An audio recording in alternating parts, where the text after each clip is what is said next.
আসসালামু আলাইকুম, সবাইকে ওয়েলকাম জানাচ্ছি আমার চ্যানেলে।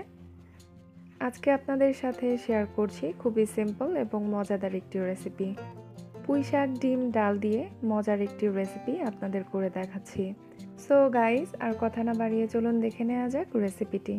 এখানে আমি পুঁই শাক নিয়েছি হাফ কেজি আর মসুরের ডাল নিয়েছি হাফ কাপ। ডালটাকে ভালোভাবে ধুয়ে পানিতে ভিজিয়ে রেখেছি 30 মিনিটের জন্য। হাতে মেখে পুঁই শাক ডালটা রান্না করব। পুঁই শাকটাকে ভালোভাবে ধুয়ে যে হাঁড়িতে রান্না করব এর মধ্যে নিয়ে নিচ্ছি। 2টা পেঁয়াজ কুচি দিয়ে দিলাম, রসুন কুচি দিয়ে দিচ্ছি 1 চা চামচ, ফালি করে কাটা কাঁচামরিচ দিয়ে দিলাম 4 থেকে 5টা, আরও দিচ্ছি হাফ চা চামচেরও কম পরিমাণ মরিচের গুঁড়া, হাফ চা চামচ হলুদ গুঁড়া, ধনিয়া গুঁড়া দিয়ে দিলাম প্রায় 1 চা চামচ, আদা বাটা দিয়ে দিচ্ছি 1 চা চামচ, রসুন বাটা হাফ চা চামচ, লবণ দিয়ে দিচ্ছি 1 চা চামচের একটু বেশি বা পরিমাণ মতো। এরপর ভিজিয়ে রাখা ডাল দিয়ে এর মধ্যে দিয়ে দিলাম তেল। তেলটা অল্প পরিমাণেই ব্যবহার করেছি। হাত দিয়ে আলতো করে সব কিছু মেখে নিচ্ছি।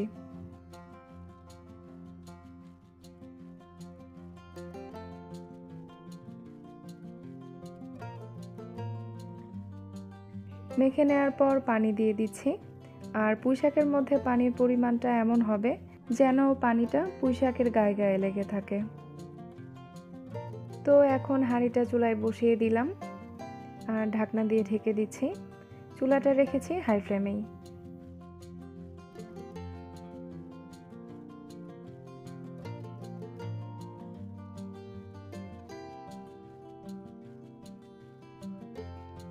ঢাকনাটা খুলে মাঝে মাঝে নেড়ে চেড়ে দিতে হবে। এভাবে ওয়েট করতে হবে পুঁই শাক আর ডালটা সেদ্ধ হওয়া পর্যন্ত। মসুরের ডালটা কিছুক্ষণ ভিজিয়ে রাখলে তাড়াতাড়ি সেদ্ধ হয়ে যাবে, আর পুঁই শাকটা তো এমনিই সেদ্ধ হয়ে যায় তাড়াতাড়ি, তাই এর মধ্যে কিন্তু পানিটা বেশি পরিমাণে দেয়া যাবে না। আর বেশি সময় নিয়ে পুঁই শাক সেদ্ধ করলে পুঁই শাকের সবুজ কালারটাও কিন্তু নষ্ট হয়ে যাবে। এই পর্যায়ে ডালটা পুরোপুরি ফুটে ওঠেনি, কিন্তু পুঁই শাকটা সেদ্ধ হয়ে গেছে। আরও কিছুক্ষণ জাল করে নিব ডালটা সেদ্ধ হওয়ার জন্য।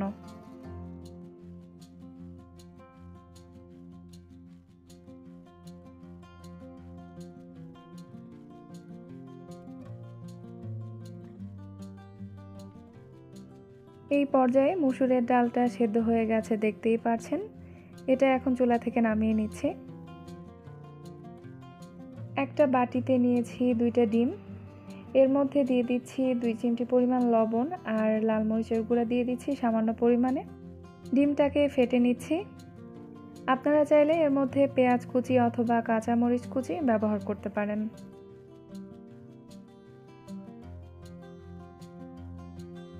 তো পুঁই শাক ডালের মধ্যে দেওয়ার জন্য ডিমটাকে এখন ভেজে নিব।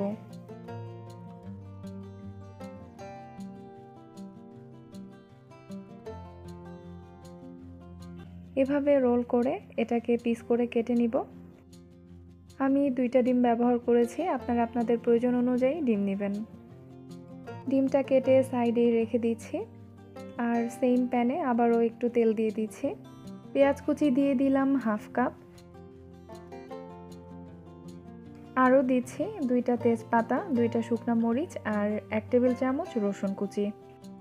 পেঁয়াজ আর রসুনের মধ্যে ব্রাউন কালার না আসা পর্যন্ত ভেজে নিব।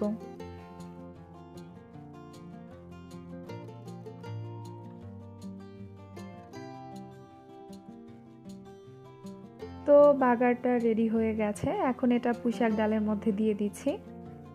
ভালো মতো একটা বলক তুলে নিব। এই পর্যায়ে ভেজে রাখা ডিমগুলো দিয়ে তরকারিটা চুলা থেকে নামিয়ে নিব।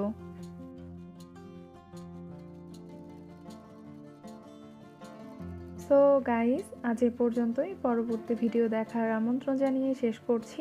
সে পর্যন্ত সবাই সুস্থ থাকুন, ভালো থাকুন, নিরাপদে থাকুন। আল্লাহ হাফেজ।